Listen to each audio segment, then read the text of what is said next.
ठीक है, जिन राजनेताओं ने भारतवर्ष पर दशकों शासन किया, जिन परिवारों ने, उनकी टांगे अयोध्या में जाने से कांपती गई। वो समझाएंगे भारत क्या है, वो बताएंगे देश में एकता कैसे होगी, वो बताएंगे उनके पास नैतिक साहस है क्या। मैं बहस में वो नहीं उदाहरण देना चाहता कि आप कहां मत्था टेकने गए, लेकिन आप अयोध्या नहीं गए, आप उनको सामान्य स्थान बता रहे थे। अगर वो सामान्य स्थान था तो कांग्रेस के मुख्यमंत्री और प्रधानमंत्रियों के पांव क्यों कांपते थे अयोध्या जाने से। वो दाएं से निकल जाते थे, बाएं से निकल जाते थे, लेकिन अयोध्या में राम जन्म स्थान नहीं गए। क्या राम जन्म स्थान जाने पर कोई रोक थी? उत्तर है नहीं। क्या सुप्रीम कोर्ट ने रोक लगाई थी? नहीं। दर्शन की छूट थी सुप्रीम कोर्ट के आदेश से। कोई क्यों नहीं गया? और गांधी परिवार आज तक नहीं गया। नमस्कार दोस्तों, हमारे इस डिबेट पे आपका स्वागत है। देखिए, ज्ञानवापी मस्जिद पे योगी के बयान देते ही मुल्लों में सियासत मच गई है, जिसमें अमिताभ अग्निहोत्री ने मुल्लों की खाल उधेड़ दी। यह डिबेट बहुत मज़ेदार होने वाला है, अंत तक जरूर देखें। हमारा डिबेट अच्छा लगा तो कमेंट करके जरूर बताएं और लाइक, कमेंट और शेयर जरूर करें। चलिए शुरू करते हैं। देश की राजनीति का बड़ा परिवार है वो, शायद किसी परिवार को इतना वर्चस्व मिला हो जिसके 3 लोग प्रधानमंत्री रहे हो, नेहरू जी, इंदिरा जी, राजीव गांधी। वो भारत के हृदय में भी विराजित राघवेंद्र सरकार के जन्म स्थान पर नहीं गया वो परिवार, और आज भी नहीं गया। क्यों? आपको बाकी सब जगह आना जाना याद रहता है, अयोध्या जाने में संकोच है, और आज भी संकोच है। यह अस्पृश्यता जैसा व्यवहार क्यों? क्या दुनिया के किसी मुल्क में ऐसा चल सकता है? और नहीं ना। अमेरिका में भी सेकुलरिज्म है, मौलाना साहब, अमेरिका में भी लोकतंत्र है, लेकिन वहां का प्रधानमंत्री बाइबल हाथ में लेकर शपथ लेता है, बाइबल हाथ में लेकर शपथ लेता है। वो डेमोक्रेटिक नहीं है क्या? वहां तो कोई हल्ला नहीं मचाता। यहां प्रधानमंत्री गीता हाथ में लेकर शपथ ले या वेद हाथ में लेकर शपथ ले तो लोग आत्महत्या कर लेंगे, कई लोग। तब क्या होगा? मुहर्रम मनाने का ऐलान कर देंगे लोग। लेकिन अमेरिका में है, फ्रांस के राजा का राज्याभिषेक होता है तो ईसाई परंपरा से ही होता। ठीक है, जिन राजनेताओं ने भारतवर्ष पर दशकों शासन किया, जिन परिवारों ने, उनकी टांगे अयोध्या में जाने से कांपती रही। वो समझाएंगे भारत क्या है, वो बताएंगे देश में एकता कैसे होगी, वो बताएंगे उनके पास नैतिक साहस है क्या। मैं बहस में वो नहीं उदाहरण देना चाहता कि आप कहां मत्था टेकने गए, लेकिन आप अयोध्या नहीं गए। आपको चादर भेजना याद रहा, लेकिन रामलला के लिए आपने कभी ₹1.25 का बताशा नहीं भेजा। क्या सच नहीं है? क्या इस देश के 85 करोड़ लोगों को यह याद नहीं है? आपको चादर भेजना याद रहा मौलाना साहब, लेकिन आपने ₹1.25 के बताशे रामलला को नहीं भेजे कभी। जब इस्लाम भारत आया नहीं था, इस्लाम बहुत पुराना धर्म नहीं है ना मित्र, 1500 साल के भीतर की तो पूरी जन्मपत्री है। जब भारत नहीं आया था उससे पहले के समय के वृत्तांत मौजूद हैं अयोध्या के, जो विदेशियों ने लिखे। उनकी तुलना हम करेंगे मस्जिद से, और वो लोग कभी भाषण नहीं दे, वो लोग देश को नहीं समझा सकते जिन्होंने रामलला के आगे कभी एक दीपक नहीं जलाया। सब जगह जाने के लिए आपके पास समय है, वहां जाने के लिए नहीं। फिर आप मंच पर खड़े होकर कहते गंगा लाओ, जमुना लाओ, बोले गंगा भी आ गई, जमुना भी आ गई, ये नहीं चलेगा। जितना चलना तो चल लिए। बोले भाईचारा, क्या भाईचारा?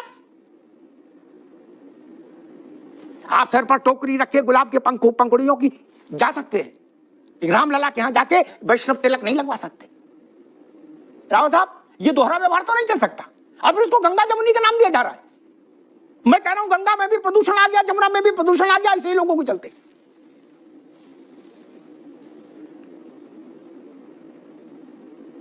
राव साहब,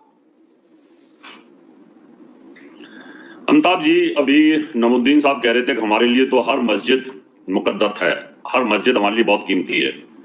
अभी सऊदी अरब के अंदर विकास के नाम पर वहां से सैकड़ों मस्जिदें डेमोलिश की गई, हटा दी गई, और वहां पे सड़कें बना दी गई, और विकास का काम चल रहा है, बिल्डिंगें बन रही है वहां पर, और वो सब मोहम्मद साहब के रिश्तेदारों की थी। वो मस्जिदें नहीं थी क्या कीमती आपके लिए नमुद्दीन साहब? जब सऊदी अरब जैसा कट्टर मुस्लिम देश जहां से इस्लाम की उत्पत्ति हुई, वो मस्जिदों को डेमोलिश कर रहे हैं, वहां पर बिल्डिंगें बन रही हैं, सड़कें बन रही हैं, फव्वारे बन रहे हैं वहां पर। लेकिन यहां आपके लिए ईदगाह बहुत जरूरी है, यहां आपके लिए ज्ञानवापी बहुत जरूरी है। अरे आप तो बहुत बाद में मुसलमान बने हो, वो तो 1440 साल पहले बन चुके हैं, और जहां पर हैं वहां पर भी 360 मूर्तियां थी। इसका तो इतिहास है, उसको तो हटा नहीं सकते आप। उन मूर्तियों को तोड़ तोड़ कर कहीं तो वहां पर काबा बना है। ये इतिहास आप हटा दोगे क्या? आप तो बाहर पढ़ के आए हो, आप तो इजिप्ट के अंदर पढ़ के आए हो, इतने विद्वान आदमी हो। इजिप्ट आपने देखा नहीं इजिप्ट के अंदर क्या कर रखा है? सूर्यदेव मंदिर के बीच में मस्जिद बना रखी है। क्या यही पूजा होती है? क्या यही इस्लाम में पूजा का विधान है कि चारों तरफ मंदिर और बीच में मस्जिद हो? यही आप यहाँ देख रहे हैं काशी के अंदर कि चारों तरफ मंदिर है और बीच में डोम बनी हुई है। आप कैसे अल्लाह इस पूजा को स्वीकार करेगा? कैसे इस नमाज को आपकी अदा कर लेगा? वो किस प्रकार से उसको एक्सेप्ट करेगा? अरे कुछ समझो। आप जैसे विद्वान आदमी हैं, आप जैसे बहुत बड़े बड़े फिलोसफर भी हैं, उलेमा हैं, आपको इस बातों को ध्यान में रखना चाहिए मौलाना साहब। ये उचित नहीं है, ये इस्लाम का हिस्सा नहीं है। ये कोई प्रे करने का तरीका नहीं है कि चारों तरफ मंदिर बना हो और बीच में मस्जिद बनी हुई हो। आप कैसे नमाज अदा कर लेते हैं वहां पर, मुझे ये समझ नहीं आती है। इसलिए गड़े मुर्दे मत उखाड़ो। आज आप इसको समेटने की कोशिश करिए। काशी आप हमें दे दीजिए, यहां से हटा दीजिए, कोई फर्क नहीं पड़ता, क्योंकि सब भाईचारा बना रहेगा लगातार। और आपने देखा भगवान कृष्ण की जन्मभूमि छाती के ऊपर वहां सटा करके वो लगा रखी है आपने ईदगाह। जरूरी थोड़ी था? आपके पास जगह की कमी तो नहीं थी ना? ठीक है, काशी आपके पास में जगह थी क्या? ठीक। मुन्ना खान साहब जी, भारत के सबसे प्रभावशाली राजनीतिक परिवार ने अयोध्या से जानबूझकर दूरी बरती और उसके बाद वो परिवार मंच पर आए और माइक उसको मिले तो वो कहे कि हम भाईचारे की बात करते हैं, हम गंगा और जमुना की बात करते हैं। कैसे यकीन होगा?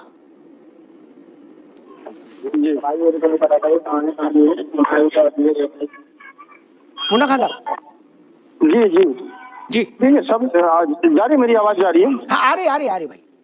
हाँ, मैं ये कह रहा हूँ कि कोई भी आदमी, चाहे गांधी परिवार से हो, कोई भी आदमी वहाँ उचित जाना इसीलिए नहीं समझा क्योंकि वहाँ पे मंदिरों में भगवान की पूजा के बजाय भारतीय जनता पार्टी के प्रचार हो रहे थे।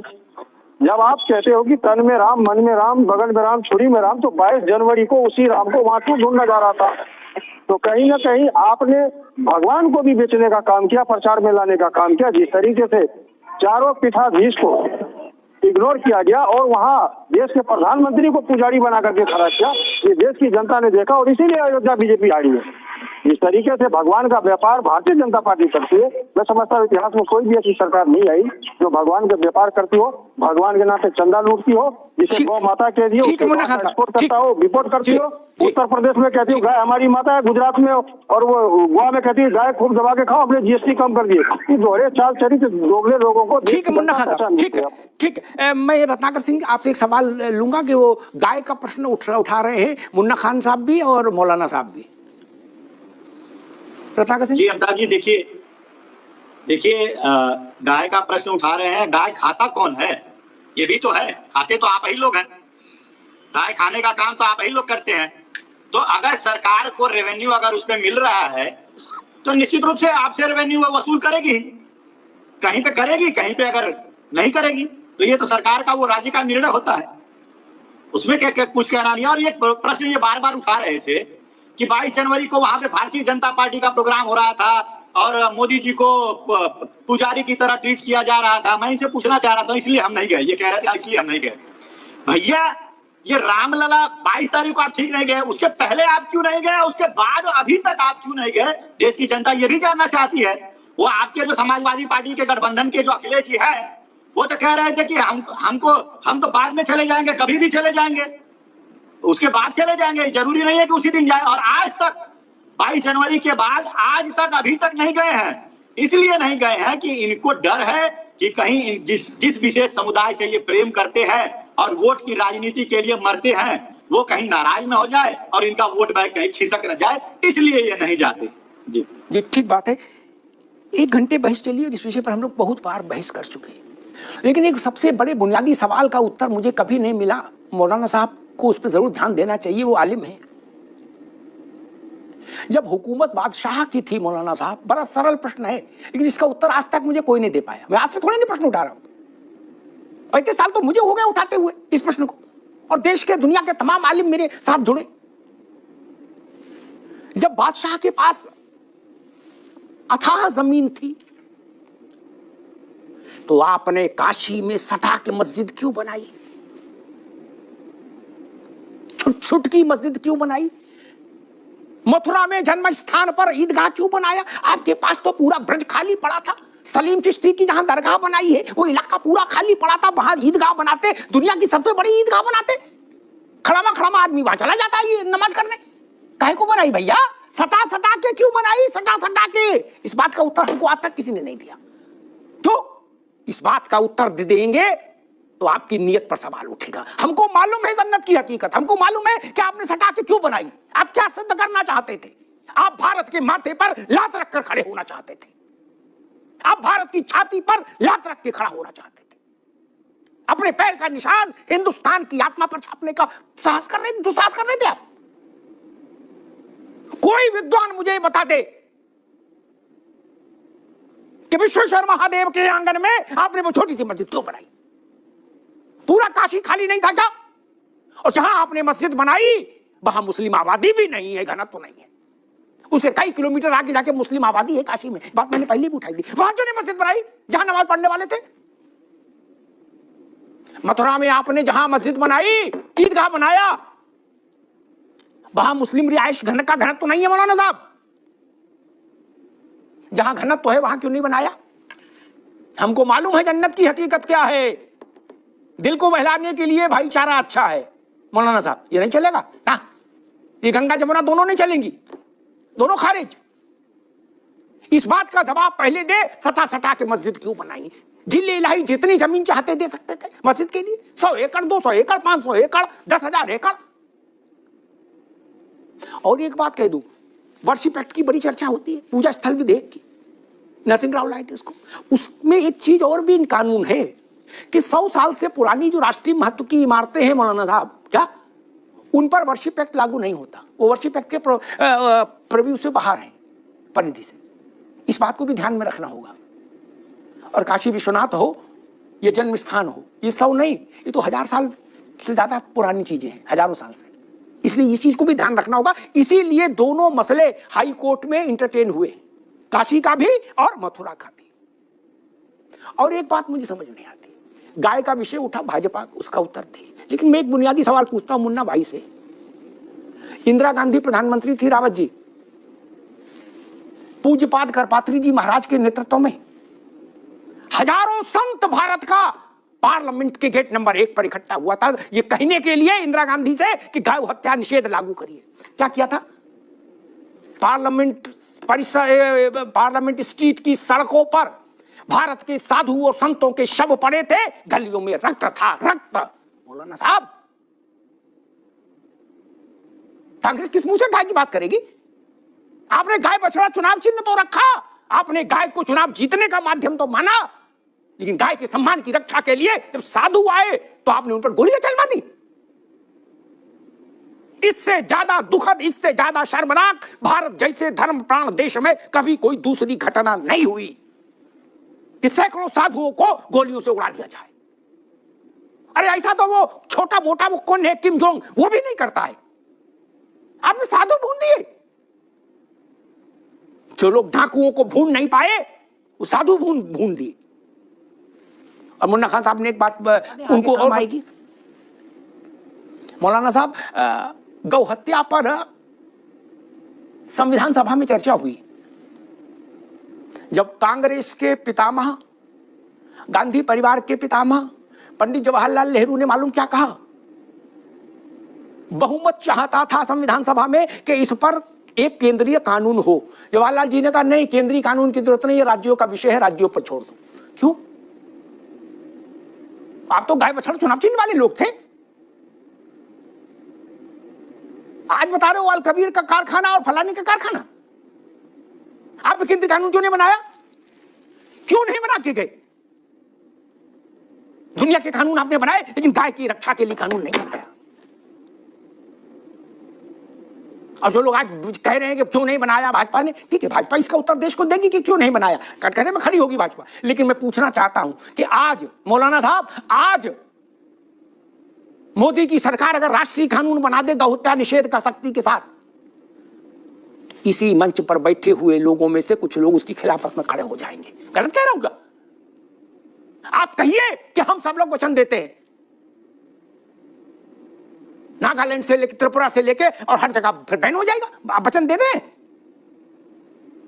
नहीं, आप राजनीतिक विषय बनाएंगे, बवाल करेंगे उस पर। और मूल प्रश्न यहां खड़ा होता है कि सटा के क्यों बनाई मस्जिद, जब जमीन की कोई कमी नहीं थी, रुपए पैसे की कमी नहीं थी, बनाने वालों की कमी नहीं थी, बनवाने वालों की कमी नहीं थी। मैं उत्तर देता हूं, सटा के क्यों बनाई? आप भारत की आत्मा को घायल करना चाहते थे, आप भारत की मर्यादा को तार तार करना चाहते थे, आप भारत की आत्म तत्व को लहूलुहान करना चाहते थे, आप भारत की आध्यात्मिक चेतना के पवित्र दिए को बुझाना चाहते थे। वो हालांकि आपके लिए संभव नहीं था, लेकिन आपकी कोशिश थी। वरना सटा सटा के क्यों बनाई मेरे भाई? इसका उत्तर मुझे आज तक किसी आलिम फाजिल ने नहीं दिया। मैंने सबसे पूछा कि हुजूर ये तो बता दो, सटा के क्यों बनाई? ये सवाल मैंने आज के जामा मस्जिद के जो इमाम है उनके अब्बा हुजूर से भी पूछा था, मौलाना बुखारी से, नदीमुद्दीन साहब, कि ये बता